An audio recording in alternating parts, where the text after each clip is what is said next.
Hi செல்லகுட்டீஸ், எல்லாரும் எப்படி இருக்கீங்க? ஆக்சுவலி வந்து பார்த்தீங்கன்னா, இதுக்கு முன்னாடி போட்ட தாய் ட்ராமாவில் கொஞ்சம் ப்ராப்ளம்மு. ஸோ அதனால் வந்துட்டு காப்பிரைட் இஷ்யூனால தான் என்னால் அந்த ட்ராமாவை வந்துட்டு கண்டினியூ பண்ண முடியல. ஸோ உங்கள் எல்லாருக்கும் கிட்டேயும் நான் ரொம்ப ரொம்ப சாரி கேட்டுக்கிறேன். ஸோ அதுக்காகவே இப்போ ஒரு சூப்பரான ஒரு தாய் ட்ராமாவை தான் இன்னொன்று கொண்டு வந்திருக்கேன். இந்த ட்ராமா கண்டிப்பாக எல்லாருக்குமே ரொம்ப பிடிக்கும். ஸோ வாங்க இப்போ நம்ம வீடியோக்குள்ளே போகலாமா? இந்த எபிசோட் ஸ்டார்டிங்லேயே ஹீரோ குதிரையில் வந்துட்டு இருக்கான். நம்ம ஹீரோயினை காமிக்கிறாங்க. ஹீரோயின் ஒரு கிராமத்து பொண்ணு. ஸோ ஹீரோயின் வந்து பார்த்தீங்கன்னா அவங்களுடைய வந்துட்டு தோட்டத்தில் விளைய வச்சு அந்த மக்காச்சோளத்தை எல்லாத்தையுமே அறுவடை பண்ணிட்டு கையில் வச்சுட்டு வந்துட்டு இருக்காங்க. இப்போ நம்ம ஹீரோயினை இடிச்சிடறான். அவ்வளோதான். ஃபர்ஸ்ட் விஷயத்திலே வந்துட்டு பார்த்தீங்கன்னா ரெண்டு பேருக்குமே செம்ம சண்டையாயிடுது. ஹீரோ நான் தெரியாமல் பண்ணிட்டேன் சாரின்னு சொல்லலாம். ஆனால் ஹீரோயின் விட மாட்டேன்றாங்க. ஹீரோவும் நல்லா பிடிச்சி திட்டி விட்டுறாங்க. ஹீரோவுக்குமே செம்மையாக கோவம் வருது. ஹீரோவுமே சார் தான் போடி அப்படின்ற மாதிரி அங்கேருந்து கிளம்பிட்டான். இது நம்ம ஹீரோவுடைய பாட்டியும் அதுக்கப்புறம் அம்மாவும் மருமகளும் அத்தையும் எப்பயும் போல வந்துட்டு சண்டை போட்டுட்டு இருக்காங்க ஒருத்தருக்கு ஒருத்தர். இவங்க ரெண்டு பேருக்குமே சண்டை போடுறது தான் வேலையே. ஸோ இப்போ அப்படியே கட் பண்ணி இன்னொரு ஒரு விஷயத்த காமிக்கிறாங்க. நம்ம ஹீரோயினுக்கு ஒரே ஒரு அண்ணன் தான் இருக்கான். அம்மா அப்பாலாம் கூட இல்லை போல இருக்கு. அண்ணன்காரன் நம்ம ஹீரோயின் கிட்ட பேசிட்டு இருக்க டைம் அந்த நேரம்னு பார்த்து இன்னொரு ஒரு கேரக்டரை இன்ட்ரோ பண்றாங்க. இவளோட பேரு மீனா. இவ யாருன்னா ஹீரோ பின்னாடி சுத்திட்டு இருக்க ஒரு பொண்ணு தான். அதாவது நம்ம ஹீரோடைய லவ்வரு. அதுக்கப்புறமா நம்ம மீனாவுடைய அப்பாவை காமிக்கிறாங்க. கிராமத்துல வந்து பாத்தீங்கன்னா நிறைய வந்துட்டு வட்டிக்கு விடுறதா இவருடைய வேலையே. இவர் பெரிய பணக்காரெல்லாம் கிடையாது. மீனா ஹீரோவை ஏமாத்தி ஹீரோக்குன்னு சொல்லிட்டு இருக்கிற பிசினஸ்ல வந்துட்டு ஏமாத்தி கொஞ்சம் கொஞ்சம் காசெல்லாம் கொண்டு வந்து அவங்க அப்பா கிட்ட கொடுக்க அப்பா அதை வட்டிக்கு விடுறாரு போல இருக்கு. இப்போ நம்ம ஹீரோயின் அவங்களுடைய வந்துட்டு நிலத்துல விளைய வச்ச அந்த மக்காச்சோளத்தை எல்லாத்தையுமே எடுத்துக்கிட்டு ஒரு பெரிய வந்து பார்த்தீங்கன்னா அதாவது இந்த குடோனுக்கு வராங்க. இந்த குடோன் நம்ம ஹீரோடைய குடோனுடைய மேனேஜர் ஹீரோயின் கிட்ட வந்து பார்த்தீங்கன்னா உங்க மக்காச்சோளம்லாம் ரொம்ப வந்துட்டு பார்த்தீங்கன்னா அடிபட்டிருக்கு, நிறைய வேஸ்ட் ஆயிருக்கு, அதனால வந்துட்டு எங்களால் நிறைய காசெல்லாம் கொடுத்து வாங்க முடியாதுன்னு சொல்ல ஹீரோயின் என்ன சொல்றீங்க, எங்க மக்காச்சோளம் ஒன்றும் அப்படிலாம் கிடையாதுன்னு சொல்லிட்டு அந்த மக்காச்சோளத்தை செக் பண்றாங்க. ஆக்சுவலி இந்த மேனேஜர்காரன் தான் என்ன பண்றா, நம்ம ஹீரோயின் வந்து பார்த்தீங்கன்னா மக்காச்சோளத்தெல்லாம் இறக்கி வைக்கிறப்ப நல்லா மக்காச்சோளத்தை எல்லாத்தையுமே வந்து பார்த்தீங்கன்னா உள்ள வச்சுக்கிட்டு ஹீரோயின் கிட்ட வந்துட்டு இந்த மாதிரி டேமேஜான பீஸ்லாம் காமிக்கிறான். ஏன்னா அப்பதானே பாதி ரேட் கொடுத்து வாங்க முடியும். ஹீரோயினும் செமையா ஆர்கியூ பண்றாங்க. இப்போ நம்ம ஹீரோயின் கிட்ட அந்த மேனேஜர் ரொம்ப திமிரா பேசுறான். கொடுக்கதாண்டா கொடுத்துட்டு போய், இல்லைன்னா உன் மக்காச்சோளத்தை எடுத்துட்டு போன்னு சொல்ல அண்ணனுக்கும் வேற வழி இல்லை. பிகாஸ் ஏன்னா அண்ணனுக்கு ஏதோ காசு தேவைப்படுது போல இருக்கு. அதனால ஹீரோயின் கிட்ட நீ கொஞ்ச நேரம் அமைதியா இரு, நம்ம மக்காச்சோளம்லாம் இந்த மாதிரி இருக்குல்லன்னு சொல்ல ஹீரோயின் இல்ல எனக்கு நல்லா தெரியும் நம்ம மக்காச்சோளம்லாம் அப்படி கிடையாதுன்னு சொல்லிட்டு ஆர்கியூ பண்ண. ஆனா அண்ணன்கார வந்துட்டு மேனேஜர் கிட்ட வித்துடலாம். இப்போ இந்த விஷயம் நம்ம ஹீரோடைய காதுக்கு போகுது. இந்த மாதிரி ஒரு பொண்ணு வந்து பார்த்தீங்கன்னா இந்த மாதிரி குடோனுக்கு வந்து செமையா சண்டை போட்டுட்டு போனான்னு சொல்ல ஹீரோ டென்ஷன் ஆகுறா. யார் அந்த பொண்ணு, நான் போய் அந்த பொண்ணை பார்க்குறேன்னு சொல்ல அந்த நேரம் கரெக்டாக மீனா உள்ள வந்து என்ன பண்றா, ஸோ ஹீரோ வந்துட்டு அந்த ஹீரோயினை பார்க்க விடாம தடுத்துடுறா.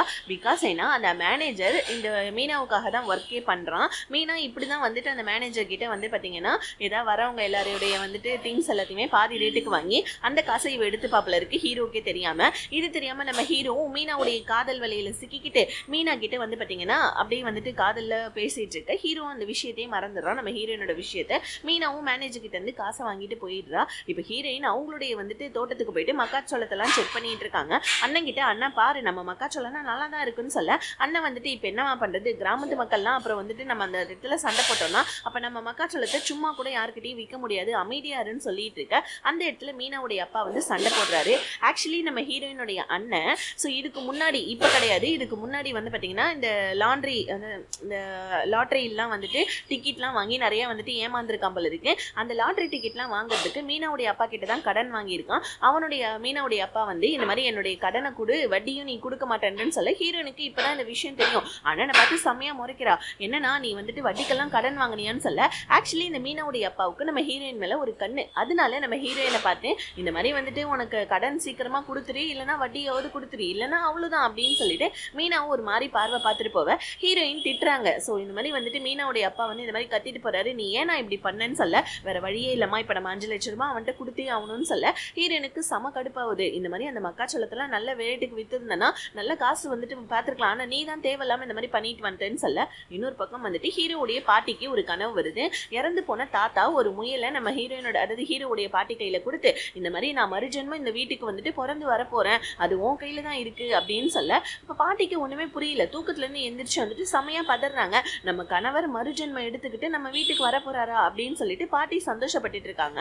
இன்னொரு பக்கம் நம்ம ஹீரோவுடைய வந்து பாத்தீங்கன்னா இந்த பிசினஸ் இருக்கு இல்லையா, அந்த எக்ஸ்போர்ட் பிசினஸ், அதெல்லாம் வந்துட்டு ஹீரோவுடைய குணோனை பத்தி தப்பா நம்ம ஹீரோயின் என்ன பண்ணாங்க, ஒரு இது மாதிரி ஒரு பேம்ப்ளெட் மாதிரி ஒன்று அடிச்சு ஊர் ஃபுல்லா கொடுத்துட்டு இருக்காங்க. ஹீரோவுடைய குடோனை பத்தி கெட்ட பேர் சொல்லிக்கிட்டு இந்த விஷயம் நம்ம ஹீரோக்கு தெரியுது. ஹீரோக்கு செம்ம கடுப்பாகுது. யாருதான் அந்த பொண்ணு சும்மா நம்ம குருடன் பத்தி இந்த மாதிரி தப்பு சொல்லிட்டு இருக்கான்னு சொல்லிட்டு ஹீரோ கடுப்பாவ கடுப்பாவ. இன்னொரு பக்கம் நம்ம ஹீரோவுடைய பாட்டி அவங்க என்ன பண்ணாங்க, இந்த மாதிரி வந்துட்டு பூசாரியை கூப்பிட்டு வந்த கனவை பத்தி டீட்டெயில்ஸ் கேட்டுட்டு இருக்காங்க.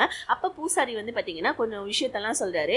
ஆக்சுவலி வந்துட்டு உங்க பேரனுக்கு சீக்கிரமா கல்யாணம் பண்ணி வைங்க, அவங்க வயித்துல பிறக்க போற குழந்தை தான் உங்களுடைய கணவர் 2வது மறுஜென்மமா எடுத்து இந்த வீட்டுக்கு வர போறாருன்னு சொல்ல, உடனே பாட்டி அப்படியா சீக்கிரமா என்னோட பேர பசங்களுக்கு கல்யாணம் பண்ணி வைக்கிறேன்னு சொல்ல, இப்ப ஹீரோவுடைய அம்மா திட்டுறாங்க, உங்களுடைய கணவர் வந்துட்டு மறுபடியும் மறுஜென்மம் வரதுக்காக என் பசங்களை நீங்க கல்யாணம் பண்ணணும்னு சொல்லிட்டு வற்புறுத்த போறீங்களான்னு சொல்ல, பாட்டி வந்துட்டு இப்ப மருமகளை திட்டுறாங்க, இங்க பாரு பேர பசங்களுக்கு கல்யாணம் தானே பண்ணி வைக்க போறேன், இதுல உனக்கு என்ன கஷ்டம், வாய மூடுன்னு சொல்ல, இன்னொரு பக்கம் நம்ம ஹீரோ செம்மையா கடுப்பாயி ஹீரோயினை பார்க்கலாம்னு சொல்லிட்டு கிளம்புறான். அப்பயும் மீனா வந்து தடுக்கிறா. பிகாஸ் ஏன்னா ஹீரோ போயிட்டு ஹீரோயினை பார்த்தா அப்புறம் இந்த விஷயம் பெருசாவும் நம்ம பண்ண ஃபோர்ஜரி எல்லாம் தெரிஞ்சிடுமேன்னு சொல்லிட்டு ஹீரோ வந்துட்டு பாத்தீங்கன்னா அப்படியே வந்துட்டு கொஞ்சம் ரொமான்ஸ் கிமான்ஸ்லாம் பண்ணி நம்ம ஹீரோவை சமாதானப்படுத்த ஹீரோவுமே மறுபடியும் ஹீரோயினோட விஷயத்த மறந்துடுறான். இப்போ உடனே பாட்டி என்ன சொல்றாங்க, இங்க பாரு என்னுடைய 2 பேர பசங்க இருக்காங்க, அவங்க 2 பேருக்கும் யாருக்காவது ஒருத்தவங்களுக்காவது நான் சீக்கிரமா கல்யாணம் பண்ணி வச்சு இந்த மாதிரி வந்துட்டு உன்னுடைய மாமனாரை நான் இந்த மாதிரி மறுஜென்மம் வந்துட்டு எடுக்க வைக்காம விட மாட்டேன்னு சொல்லிட்டு அவங்க மருமக கிட்ட சண்டை போட்டுட்டு இருக்க. இன்னொரு பக்கம் மீனா ரொம்ப சந்தோஷமா அவங்க அப்பாவை பார்க்க வர, மீனாவுடைய அப்பா என்ன சொல்றாரு, மீனா கிட்ட இந்த மாதிரி எனக்கு கிராமத்துல ஒரு பொண்ணு ரொம்ப பிடிச்சிருக்கு, அந்த பொண்ணை வந்துட்டு நான் எப்படியாவது நம்ம வலையில சிக்க வைக்கணும்னு சொல்ல, மீனா கடுப்பாவற, அப்பா உன் பொண்ணுக்கு கல்யாணம் பண்றதை விட்டுட்டு நீ கல்யாணம் பண்றதை பாக்குறியா அப்படின்னு சொல்லிட்டு மீனா அவங்க அப்பா கிட்ட கடுப்பாவ. இன்னொரு பக்கம் நம்ம ஹீரோயின் காலையிலேயே வேலைக்கு கிளம்புறாங்க. இப்போ உடனே வந்து பாத்தீங்கன்னா நம்ம இவங்க அதாவது ஹீரோயினோட அண்ணன் வந்துட்டு திட்டுறான், எங்கம்மா வேலைக்கு போறேன்னு சொல்ல, ஆமா நீ நம்ம நிலத்தை எல்லாத்தையுமே அந்த மீனாவுடைய அப்பா கிட்ட பத்திரத்தை கொடுத்துட்ட, இப்ப அவன் அந்த நிலத்தையும் எடுத்துக்கிட்டான், மக்காச்சோளம் எல்லாம் பாதி விலைக்கு வித்தாச்சு, இப்ப கடனை கொடுக்கணும்ல, வட்டி கட்டணும்ல, வேற வழி இல்லை, இப்ப நான் வந்துட்டு வேலைக்கு போய் தான் ஆகணும்னு சொல்லிட்டு ஹீரோயின் அவங்க அண்ணன் கிட்ட சண்டை போட மறுபடியும் வந்துட்டு மீனாவுடைய அப்பா வந்துடுறாரு. என்னமா வட்டி காசு எப்ப தர போறீங்கன்னு சொல்ல ஹீரோயின் கடுப்பாயி மக்காச்சோளத்தெல்லாம் பாதி விலைக்கு வித்தாங்க இல்லையா, அந்த காசை கொண்டு வந்து மீனாவுடைய அப்பா கிட்ட கொடுத்து ஒரு 2 மாசத்துக்கு வாயை திறக்காதீங்க, உங்க காசு தானே நான் கொடுத்துறேன் அப்படின்னு சொல்லிட்டு சொல்ல, ஆனா மீனாவுடைய அப்பாவா ஒரு மாதிரி நம்ம ஹீரோயினோட பாத்துக்கிட்டு, இந்த மாதிரி நீ கடனை கொடுக்கணும்னு அவசியம் இல்லை, எனக்கு கல்யாணம் கட்டிக்கோ, நீ வந்துட்டு கல்யாணம் பண்ணிட்டுனா உன்னுடைய நிலத்தையும் நான் உங்ககிட்டே கொடுத்துறேன், நீ எனக்கு கடனையும் கொடுக்க தேவையில்லைன்னு சொல்ல, ஹீரோயின் கிடைக்கிற பொருள்லாம் எடுத்து மீனாவுடைய அப்பா மேல எரிஞ்சுக்கிட்டு எவ்வளவு கேவலமான பார்வை பார்த்துட்டு இருக்கா, போடா வெளியேன்னு சொல்லிட்டு கொடுத்த கடனை கொடுக்கறதுக்கு வக்கில்ல, இந்த மாதிரி அண்ணன் தங்கச்சி ஓவரா பண்றீங்களான்னு சொல்லிட்டு மீனாவுடைய அப்பா என்ன பண்றாரு, அவருடைய ஆளுங்கள்லாம் வச்சு அடிச்சு நம்ம ஹீரோயினை வந்துட்டு கடத்தி கூட்டு போவ. அந்த இடத்துல இன்னொரு கேரக்டர் இன்ட்ரோ ஆகிறாரு. இது நம்ம ஹீரோவுடைய அண்ணன். இவன் வந்து பாத்தீங்கன்னா இப்பதான் இந்த ஊருக்கு டிரான்ஸ்ஃபர் வாங்கிட்டு வந்திருக்கான். இவன் வந்துட்டு போலீஸ் போல இருக்கு, என்ன பிரச்சனைங்கன்னு சொல்லிட்டு கேட்க, மீனாவுடைய அப்பா அதெல்லாம் ஒன்றும் இல்லை சார், என்னோட கடனை வந்துட்டு இவங்க வாங்கியிருக்காங்க, அதனால வந்துட்டு கொடுத்த கடனை கேட்க வந்தா இந்த மாதிரி வந்துட்டு எது வந்துட்டு கொடுத்து அடிக்கிறாங்க அப்படின்னு சொல்லிட்டு சொல்ல, யோ நீ எப்படிப்பட்ட ஆளுன்னு எனக்கு நல்லாவே தெரியும், ஒழுங்கா இங்கேருந்து வெளியே போ, அவங்க கடன் தானே கொடுத்துருவாங்கன்னு சொல்லிட்டு நம்ம போலீஸ் சொல்ல, உடனே வந்துட்டு பார்த்தீங்கன்னா மீனாவுடைய அப்பாவும் அங்கே வந்து சிரிச்சுக்கிட்டே கிளம்பிடுறாங்க. இப்போ நம்ம ஹீரோயின் நடந்த விஷயத்த எல்லாத்தையுமே நம்ம ஹீரோடைய அண்ணன் கிட்ட சொல்றாங்க. ஆக்சுவலி நம்ம ஹீரோயின் படித்த காலேஜில் தான் அண்ணனும் படிச்சிருக்கான், ஆனால் அண்ணன் வந்துட்டு சீனியர் போல இருக்கு. ஸோ இப்போ வந்து பாத்தீங்கன்னா நம்ம ஹீரோயினும் அண்ணனும் உட்காந்து கொஞ்ச நேரம் பேசிட்டு இருக்க, இப்போ அப்படியே வந்துட்டு வீட்டுல காமிக்கிறாங்க. பாட்டி வந்துட்டு தனக்கு வந்த கனவையும் பிளஸ் பூசாரி சொன்னதையும் வந்துட்டு தன்னோட 2 பேர பசங்களையும் சொல்ல, ஹீரோ உடனே பாட்டி உங்களோட அர்ஜென்ட்டுக்குலாம் என்னால கல்யாணம் பண்ண முடியாதுன்னு சொல்லிட்டு ஹீரோ எஸ் ஆயிடுறான். ஆனா நம்ம பாட்டி கம்முன்னு இருக்காம அண்ணனை பார்த்து, ஏன்பா நீயாவது கல்யாணம் பண்ணிக்கோங்க, உனக்கு பிறக்க போற பிள்ளை வயிற்றுல தான் உனக்கு பிறக்க போற பிள்ளை தான் என்னுடைய வந்துட்டு கணவர் மறுஜென்மம் எடுத்து வரப்போறாருன்னு சொல்ல, அண்ணன் உடனே அவ்வளவுதானே பாட்டி கல்யாணம் தானே நான் பண்ணிக்கிறேன்னு சொல்ல, ஆக்சுவலி அந்த பூசாரி சொல்லியிருப்பாரு இந்த மாதிரி வந்துட்டு பாத்தீங்கன்னா விருச்சிக ராசியில வந்துட்டு பிறந்த ஒரு பொண்ணை தான் கல்யாணம் பண்ணணும்னு சொல்லிட்டு, ஆக்சுவலி ஹீரோயினோட ராசியும் விருச்சிக ராசி தான், அதனால பாட்டி வந்துட்டு நம்ம அண்ணன் கிட்ட சொல்ல, அண்ணன் உடனே பாட்டி அந்த ராசியில இருக்க ஒரு பொண்ணையே தான் நான் விரும்புறேன், அந்த பொண்ணை வந்துட்டு சீக்கிரமா நான் கல்யாணம் பண்ணி கூட்டு வரேன்னு சொல்லிட்டு அண்ணன் சொல்லிட்டு இருக்கான். இப்போ அப்படியே கட் பண்ணா நம்ம ஹீரோயினை பார்க்கறதுக்காக வீடு வரைக்குமே வந்துட்டு, ஆனா இந்த விஷயம் மீனாக்கு தெரியாது போல இருக்கு. ஹீரோவுக்கு வந்த உடனே தான் தெரியுது, ஏமா அன்னைக்கு குதிரையில இடிச்சுன்றதுக்காக என்னோட குடோனை பத்தி தப்பா வந்துட்டு நியூஸை பரப்பிட்டு இருக்கேன்னு சொல்ல, உடனே ஹீரோயினும் இங்க பாரு இந்த மாதிரி சின்ன விஷயத்துக்கெல்லாம் நான் பண்ண மாட்டேன், உண்மையாவே என்னோட குடோன்ல வந்துட்டு தப்பு நடந்துட்டு இருக்கு, முதல்ல போயிட்டு அதை பாரு அப்படின்னு சொல்ல, டக்குன்னு நம்ம ஹீரோயினோட அண்ணன் வந்துடுறோம். ஹீரோயினோட அண்ணன் கிட்ட உன் தங்கச்சி பண்ணிருக்க வேலையை பாரு அப்படின்னு சொல்லிட்டு அந்த பேம்ப்ளெட்டை காமிக்க, உடனே ஹீரோயினோட அண்ணன் வந்துட்டு ஹீரோ கிட்ட மன்னிப்பு கேட்கறான். ஹீரோயினை உள்ள போ சொல்லிட்டு ஹீரோயின் கத்துறாங்க, அண்ணா அவனோட குடோன்ல தான் தப்பு நடக்குது, நீ என்ன உள்ள போ சொல்ற அப்படின்னு சொல்லிட்டு இருக்க. கரெக்டா நம்ம ஹீரோயினோட அண்ணனும் ஹீரோ கிட்ட சாரி கேட்க, இப்ப நம்ம ஹீரோயின் மட்டும் நடந்து வந்துட்டு இருக்காங்க. அவங்களுக்கு ஒரு மாதிரி டென்ஷனா இருக்கு, எப்படிதான் கடனை கட்ட போறோம் அப்படின்னு சொல்லிட்டு. ஏன்னா வந்து பாத்தீங்கன்னா நம்ம ஹீரோயின் கிட்ட எந்த ஒரு நிலம் இப்ப எதுவுமே இல்ல, மீனாவுடைய அப்பா கையில தான் இருக்கு. இப்ப நம்ம ஹீரோயின் வேர்ல எல்லாம் தேடிட்டு வீட்டுக்கு வந்தா அங்க ஹீரோவுடைய அண்ணன் இருக்கான். ஹீரோயினும் ஹீரோட அண்ணனும் ஏதோ ஒண்ணு பேசுறாங்க, அப்படியே அந்த சீன் கட் ஆகுது. இப்ப மீனாவுடைய வந்துட்டு அப்பா மறுபடியும் வந்து கடனை கேட்டுக்கிட்டு டார்ச்சர் பண்ணிட்டு இருக்காரு. ஒழுங்கா உன் தங்கச்சி எனக்கு கல்யாணம் பண்ணி கொடுத்துரு, கல்யாணம் பண்ணி கொடுத்துட்டுனா உன்னோட நிலமும் உன் கையில வந்துடும், நீயும் கடனை கட்டணும்னு அவசியம் இல்ல, நானும் உன் தங்கச்சியை ராணி மாதிரி பாத்துப்பேன்னு சொல்ல ஹீரோயின் கடுப்பாவறாங்க. மறுபடியும் வந்துட்டு என்ன பண்றான் இவன், இந்த மீனாவுடைய அப்பா வந்துட்டு ஹீரோயின் கிட்ட தப்பா நடக்க ட்ரை பண்ணிட்டு இருக்கான். டக்கு நம்ம ஹீரோயினுடைய அண்ணன் தடுத்து நிப்பாட்ட, அண்ணனுக்கும் தங்கச்சிக்கும் ஹீரோயினுக்கும் கடனை கட்டுறதுக்கு வக்கில்ல, ஒரே மாசத்துல என்னுடைய அசலும் வந்துட்டு நீங்க கொடுத்துடணும், அசலும் வட்டியும் கொடுக்கலாம், அதுக்கப்புறம் உங்களுக்கு இருக்குன்னு சொல்லிட்டு செம்மையா நம்ம ஹீரோயினோட அண்ணனை பிடிச்சி அடிச்சுட்டு போயிட இப்ப அண்ணன்காரன் ஹீரோயின் கிட்ட சாரி கேட்கறான், என்னாலதான் இதெல்லாம் தயவு செஞ்சு மன்னிச்சுடு அப்படின்னு சொல்ல இப்ப நம்ம ஹீரோயின் என்ன பண்ணாங்க, ஹீரோடைய அண்ணனை கூப்பிட்டு ஹெல்ப் கேட்கறாங்க. ஆக்சுவலி இந்த பாட்டி இருக்காங்களே, அதாவது நம்ம ஹீரோடைய பாட்டி, அவங்க வந்துட்டு வட்டிக்கு விட்டுட்டு இருக்காங்க போல இருக்கு, அதனால வந்துட்டு எனக்கு ஒரு 5 லட்சம் ரூபாய் கடன் வேணும், உன்னால வந்துட்டு ஏற்பாடு பண்ண முடியுமான்னு சொல்ல அண்ணன் என்ன சொல்றான், இங்க பாரு நீ தப்பா எடுத்துக்காத, நான் ஒண்ணு உங்ககிட்ட சொல்லட்டுமான்னு சொல்ல ஹீரோயின் என்ன அப்படின்னு சொல்லிட்டு கேட்கறாங்க. ஆக்சுவலி வந்து பாத்தீங்கன்னா அண்ணன்காரன் வந்துட்டு என்ன நீ கல்யாணம் பண்ணிக்கிறியா அப்படின்னு சொல்லிட்டு கேட்க டக்குன்னு நம்ம ஹீரோயின் ஷாக் ஆகுறாங்க. ஏன்னா அண்ணன் வந்துட்டு சின்ன வயசுல இருந்து ஹீரோயினை விரும்புறான் போல இருக்கு. இப்ப நம்ம ஹீரோயின் ஏண்டா கடனை கேட்டா இந்த மாதிரி கல்யாணம் பண்ணிக்கிறியான்னு கேட்கற பத்தியான்னு சொல்ல இல்ல நான் கடனை வந்துட்டு கொடுக்கணுன்றதுக்காக நான் இப்படி சொல்லல, உண்மையாவே சொல்ல நான் உன்னை மனப்பூர்வமா விரும்புறேன், நீ என்ன கல்யாணம் பண்ணிக்கோ, உன்னோட கடன் எல்லாத்தையும் நான் அடைச்சிடுறேன், நான் உன்னை உண்மையாவே ரொம்ப விரும்புறேன், நான் உன்னோட ஃப்ரெண்டு தானே, நான் உன்னோட ஃப்ரெண்டு வந்துட்டு நீ என்ன ஃப்ரெண்டா நினைக்கிறேன், ஆனா நான் உன்னை லவ் பண்ணிட்டு இருக்கேன், கண்டிப்பா உன்னை நான் நல்ல விதமா பாத்துப்பேன் அப்படின்னு சொல்லிட்டு ஹீரோயின் கிட்ட லவ் ப்ரப்போஸ் பண்ண ஹீரோயினும் வந்துட்டு ஷாக் ஆகி நின்றுட்டு இருக்காங்க. இப்படி இந்த சீன் கட்டாயி நம்ம ஹீரோவுடைய அண்ணன் போயிட்டு பாட்டி கிட்ட, பாட்டி இந்த மாதிரி கல்யாணத்துக்கு ஏற்பாடு பண்ணுங்க, என்னுடைய லவ்வரை நான் வீட்டுக்கு கூட்டிட்டு வந்து இன்ட்ரோ கொடுக்குறேன், ஆனா அவர் ரொம்ப ஏழை பொண்ணு பாட்டின்னு சொல்ல ஏழை பொண்ணா என்னப்பா பிரச்சனை, நம்ம கிட்ட தான் ஏகப்பட்ட பணம் இருக்கு, அப்புறம் என்ன அந்த பொண்ணு நம்ம வீட்டுக்குடைய மருமகளா வந்தது எனக்கு ரொம்ப ஹாப்பி தான் சொல்ல. ஆனா ஹீரோவுடைய அம்மா கடுப்பாகிறாங்க, என்ன ஏழை பொண்ணா, நம்ம தகுதிக்கு ஏற்ற மாதிரி ஒரு பொண்ணை லவ் பண்ணுவோன்னு பார்த்தா ஏதோ ஏழை பொண்ணு கீழே பொண்ணுன்னு சொல்ற, அதெல்லாம் என்னால கல்யாணத்துக்கு ஒத்துக்க முடியாதுன்னு சொல்ல. அம்மா அவ என்னதான் ஏழை பொண்ணா இருந்தாலும் அவ ரொம்ப நல்ல பொண்ணுமா, அதுவும் இல்லாம அவளுக்கு கடன் வேற இருக்கு, அந்த கடனை நான் தான் அடைக்க போறேன்னு சொல்ல இன்னும் நம்ம ஹீரோவுடைய அம்மாவுக்கு சமக்கம் வருது. ஆனா இந்த விஷயத்த பாட்டிக்கிட்டே வேற யார்ட்டையும் சொல்லாதீங்கம்மா ப்ளீஸ்மான்னு சொல்ல சரி ஓகே வேற வழியே இல்லாம அம்மாவும் கல்யாணத்துக்கு ஒத்துக்கிறாங்க. ஆனா இங்க நம்ம ஹீரோயினுடைய அண்ணன் வந்துட்டு ஹீரோயின் கிட்ட ஏமா நீ கல்யாணத்துக்கு ஒத்துக்கிட்டியா, ஏமா இந்த மாதிரிலாம் பண்ற அப்படின்னு சொல்ல அப்புறம் கடனை கட்டுறதுக்கு வேற வழி என்ன இருக்கு, அவனும் என்ன லவ் பண்றதுன்னு சொல்றான், சின்ன வயசுல இருந்து அவன் எனக்கு ஃப்ரெண்டு, அவன் தான் என்ன லவ் பண்றாளே, அவன் என்ன நல்ல விதமா பார்த்து பண்ணா, நீ கவலைப்படாதுன்னு சொல்லிட்டு ஹீரோயின் அவங்க அண்ணனை சமாதானப்படுத்த இங்க நம்ம ஹீரோவும் அவங்க அண்ணன் கிட்ட கத்திட்டு இருக்கான். ஏன்னா இந்த மாதிரி வந்துட்டு எந்த பொண்ணுனா நீ மேரேஜ் பண்ணிக்க போற, ஃபர்ஸ்ட் டேவே லவ் ப்ரப்போஸ் பண்ணி அந்த பொண்ணு கல்யாணத்துக்கு ஒத்துக்கிட்டாளா, இதெல்லாம் எனக்கு சரிப்பட்டு வரலையேன்னு சொல்ல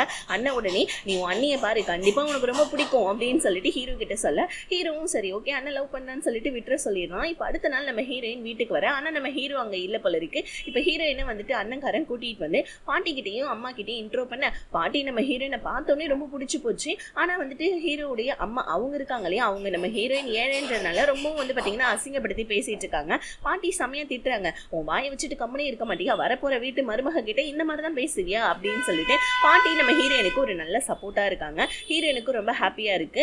இன்னொரு பக்கம் நம்ம ஹீரோயினுடைய அண்ணன் இருக்கான் இல்லையா, அவன் நம்ம ஹீரோ கிட்ட போயிட்டு சாரி கேட்டுட்டு இருக்கான் ஹீரோயின் பண்ணதுக்காக. அண்ணன் ஹீரோவும் வந்துட்டு பரவாயில்ல உன் தங்கச்சி பண்ண தப்புக்கு நீங்க என்ன பண்ணுவீங்க அப்படின்னு சொல்லிட்டே இருக்க டைம் கரெக்டா மீனா ஓடி வந்து நம்ம ஹீரோ கிட்ட வந்துட்டு மடியில உட்காந்துக்கிட்டு ரொமான்ஸ் பண்ணிட்டு இருக்கா. மீனாவை பார்த்தோன்னே அண்ணன்காரன் செமையா ஷாக் ஆயிட்டு கோவப்படுறான். அண்ணன் ஏன் கோவப்படுறான்றது தெரியல, இவங்க 2 பேத்துக்குள்ள பாஸ்ட்ல ஏதோ ஒரு விஷயம் நடந்திருக்க போல இருக்கு, அது கதையில போக போக தெரிய வரும். இப்ப அண்ணன்காரனும் அங்க இருந்து சரி ஓகே நான் கிளம்புறேன் அப்படின்னு சொல்லிட்டு அங்க இருந்து கிளம்பிடுறான். இப்ப டக்குன்னு மீனாவும் வந்து பாத்தீங்கன்னா அவனை ஷாக் ஆகி பார்க்க ஹீரோ கேட்கறான் உனக்கு அவனை தெரியுமான்னு சொல்ல. ஆனா மீனா வந்துட்டு பாத்தீங்கன்னா மழுப்புறா, இல்ல எனக்கு தெரியும் ஆனா ரொம்ப எல்லாம் கிடையாது அப்படின்னு சொல்லிட்டு இவளுமே வந்து பாத்தீங்கன்னா மனசுக்குள்ள ஏதோ ஒரு விஷயத்த நினைச்சிட்டு ரொம்ப பயந்துட்டு உட்காந்துட்டு இருக்கா. இன்னொரு பக்கம் நம்ம மீனாவுடைய அப்பா அவர் ரொம்ப ஹாப்பியா இருக்காரு, ஏன்னா கல்யாணம் நடக்க போகுது இல்லையா. பத்தாவதுக்கு இப்ப மீனாவுடைய அப்பா கிட்ட அவருடைய அடியால் வந்து பாத்தீங்கன்னா இந்த மாதிரி நம்மளுடைய ஆக்சுவலி இந்த மீனாவுடைய அப்பா இல்லீகல் பிசினஸ் பண்றாரு போல இருக்கு, அதனால வந்துட்டு அந்த பிசினஸ்க்கு தடையா இருக்கிறது ஹீரோவுடைய அண்ணன் போலீஸ்காரன் தான். அப்ப அந்த மாதிரி அவன் வந்துட்டு இந்த மாதிரிலாம் பண்ணிட்டு இருக்கான் அப்படி இப்படின்னு சொல்லிக்கிட்டு பிளஸ் வந்து பாத்தீங்கன்னா ஹீரோனுக்கு கல்யாணம் ஆக போற விஷயத்த வந்து சொல்ல இதை போயிட்டு மீனாவுடைய அப்பா மீனா கிட்ட சொல்ல மீனா என்ன நினைச்சுக்கிறா, தப்பா நினைச்சுக்கிறா. ஏன்னா அண்ணன்காரன் ஹீரோயினோட அண்ணன் வந்து பாத்தீங்கன்னா ஹீரோ கிட்ட பேச வந்தா இல்லையா, எங்க தன்னை பத்தின உண்மை எல்லாத்தையும் சொல்லி இந்த மாதிரி வந்துட்டு கல்யாணத்துக்கு அவன் தான் ஏற்பாடு பண்ணியிருக்கான் போல இருக்குன்னு சொல்லிட்டு இவ தப்பா நினைச்சுக்கிறா. ஆக்சுவலி அண்ணன் தான் ஹீரோயின் கல்யாணம் பண்ண போறா, ஆனா ஹீரோவை கல்யாணம் பண்ண போறான்னு நினைச்சிட்டு மீனா தப்பா எடுத்துக்கிட்டு ஹீரோயினோட வீட்டுக்கு போயிட்டு ஹீரோயினோட முடிவு பிடிச்சி செம்மையா வந்துட்டு அடிச்சிட்டு இருக்கா. ஹீரோயின் அடியே ஏண்டி என்ன அடிக்கிற அப்படின்னு சொல்ல, ஆமா என்னுடைய லவ்வரை வந்துட்டு நீ கல்யாணம் பண்ணிக்க போறியா, உனக்கு எவ்வளவு தைரியம்னு சொல்ல ஹீரோயின் ஷாக் ஆகுறாங்க, நீ என்ன லூசாடி, நான் வந்துட்டு அண்ணனை கல்யாணம் பண்ணிக்க போறேன் தம்பியே கிடையாது அப்படின்னு சொல்லிட்டு ஹீரோயின் சொல்றாங்க. என்ன சொல்றேன் அண்ணனை கல்யாணம் பண்ணிக்க போறியா, சரி பரவாயில்ல இருந்தாலும் வந்துட்டு அந்த வீட்டுல உன்னை மருமகளை யாருமே ஏத்துக்க மாட்டாங்கன்னு சொல்ல ஹீரோயின் இன்னும் பக்கம் கொஞ்சம் அடுப்பேத்துறாங்க மீனாவை. ஏன் அந்த வீட்டுக்கு நீ மருமகளா போறதுக்கு முன்னாடி நான் மருமகளா போறேன்னு சொல்லிட்டு உனக்கு காண்டாவுதா, ஒழுங்கா எங்க இருந்து போறியா இல்ல நானும் 2 உத கொடுக்கவா அப்படின்னு சொல்லிட்டு ஹீரோயின் நல்லா மீனாவை மிரட்டி விட்டுட. மீனாவும் கடுப்பாயிட்டு நான் உன்னை அப்புறமா வச்சுக்கிறேன் அப்படின்னு சொல்ல, நீ என்னடி என்ன வச்சுக்கிறது, நான் அந்த வீட்டுக்கு மருமகளா போக போறேன்னு சொல்லிட்டு நல்லா நம்ம ஹீரோயினும் கடுப்பேத்தி விடுறாங்க மீனாவை. இதனால மீனா கடுப்பாகி ஹீரோயினை பத்தி தப்பா நம்ம ஹீரோடைய அம்மா கிட்ட போய் சொல்றாங்க. ஆல்ரெடி ஹீரோயின் ஏழன்றதுனால ஹீரோடைய அம்மாவுக்கு பிடிக்கல, இதுல மீனா வேற போயிட்டு எரியிற நெருப்புல எண்ணெய் ஊத்துற மாதிரி அவ இப்படிப்பட்டவ அவ அப்படிப்பட்டவ அப்படி இப்படின்னு சொல்லிட்டு நம்ம ஹீரோடைய அம்மா கிட்ட சொல்ல ஹீரோடைய அம்மாவுக்கும் தனக்கும் வந்துட்டு பார்த்தனா இந்த மாதிரி அவளை பிடிக்கல அப்படின்ற விஷயத்த சொல்லி இந்த மாதிரி பாட்டி வந்துட்டு இந்த மாதிரி சொத்தை வந்துட்டு இந்த மாதிரி முதல்ல பிறக்க போற பேர குழந்தைக்கு தான் எழுதி வைக்க போறாங்களான்னு சொல்ல மீனாவுக்கு ஷாக் ஆகுது. ஏன்னா ஹீரோயின் ஃபர்ஸ்ட் கல்யாணம் பண்ணா அவளுக்கு தானே குழந்தை பிறக்கும், நமக்கு வந்துட்டு சொத்துல பங்கு கிடைக்காதே அப்படின்னு சொல்லிட்டு மீனா ஷாக் ஆயிட்டு இருக்க. இன்னொரு பக்கம் ஹீரோவுடைய அம்மா போயிட்டு ஹீரோ கிட்ட, எப்பா நீ சீக்கிரமா கல்யாணம் பண்ணிக்கோங்க, அந்த 7 வயதுல பிறக்கிற குழந்தைக்கு தான் இந்த மாதிரி வந்துட்டு சொத்தை வந்துட்டு பாட்டி கொடுக்க போறாங்களான்னு சொல்ல ஹீரோ, அம்மா இங்க பாருங்க, இதுக்காகலாம் என்னால கல்யாணம் பண்ணிக்க முடியாது, என்னோட லைஃப்ல நான் ஒரு நல்ல நிலைமைக்கு வந்ததுக்கு அப்புறம் தான் கல்யாணம் பண்ணுவேன்னு சொல்ல அடுத்த நாள் நம்ம ஹீரோ அவங்க அண்ணன் கிட்ட சொல்றான், இந்த மாதிரி நீ கல்யாணம் பண்ண போறக்கூடிய பொண்ணு, அதாவது அண்ணியை நான் பார்க்கணும்னு சொல்ல ஹீரோயினுமே வீட்டுக்கு வராங்க. அப்பதான் நம்ம ஹீரோயினும் ஒருத்தருக்கு ஒருத்தர் பாத்துக்கிறாங்க. நீயா நீயா அப்படின்ற மாதிரி ஒருத்தருக்கு ஒருத்தர் 2 பேருமே ஷாக் ஆயிட்டு இருக்க. ஹீரோக்கு செம்ம கடுப்பாகுது. ஆனா வேற வழியே இல்லாம உட்காந்துட்டு இருக்க.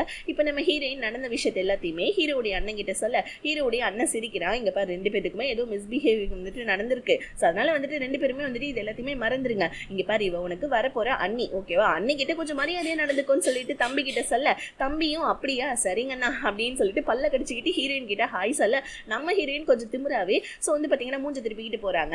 இப்ப அண்ணனுக்கு வந்து பாத்தீங்கன்னா ஏதோ ஒரு ஒர்க் வந்துருச்சு போல இருக்கு ஸ்டேஷன்ல, அதனால வந்த ஹீரோயினும் என்னால டிராப் பண்ண முடியாதுமா சாரிமான்னு சொல்ல, அண்ணா அதான் நான் இருக்கல்ல, அண்ணியை கொண்டு போய் பத்திரமா வீட்டுல விடுறேன்னு சொல்ல, பரவாயில்லையடா தம்பி, அண்ணி வீட்டுல கொண்டு போய் விட்டுறியா, எனக்கு கொஞ்சம் போலீஸ் ஸ்டேஷன்ல ஒர்க் இருக்குன்னு சொல்லிட்டு எனக்கு நான் ஒர்க் எல்லாம் முடிச்சு உன்னை வீட்டுல வந்து பாக்குறமான்னு சொல்லிட்டு அண்ணன் அங்கிருந்து கிளம்ப, அண்ணி வாங்க நான் உங்களை விடுறேன்னு சொல்ல ஹீரோயின் வேணான்றாங்க. ஆனா நம்ம ஹீரோ வலுக்கட்டாயமா ஹீரோயினை கார்ல கூட்டிட்டு போவேன். இப்படியே இந்த ஃபர்ஸ்ட் எபிசோட் முடியுது. அண்ணியா வரக்கூடிய ஹீரோயினை எப்படி நம்ம ஹீரோ கல்யாணம் பண்ண போறோம், இவங்க 2 பேத்துக்குள்ளே ஆல்ரெடி சண்டை நடந்துட்டு இருக்கு, எப்படி இவங்க 2 பேத்துக்குள்ள வந்துட்டு மேரேஜ் ஆகி வந்து பாத்தீங்கன்னா ரொமான்ஸ்லாம் ஸ்டார்ட் ஆக போகுது. அடுத்தடுத்த எபிசோட்ல நம்ம பார்த்து தெரிஞ்சுக்கலாம். இந்த கதை பிடிச்சிருந்துச்சுன்னு நினைச்சீங்கன்னா மறக்காம வீடியோக்கு ஒரு லைக் பண்ணிட்டு தொடர்ந்து கதையை பார்க்கணும்னு நினைச்சீங்கன்னா சேனல்ல சப்ஸ்கிரைபும் பண்ணிக்கோங்க. Tata bye, see you.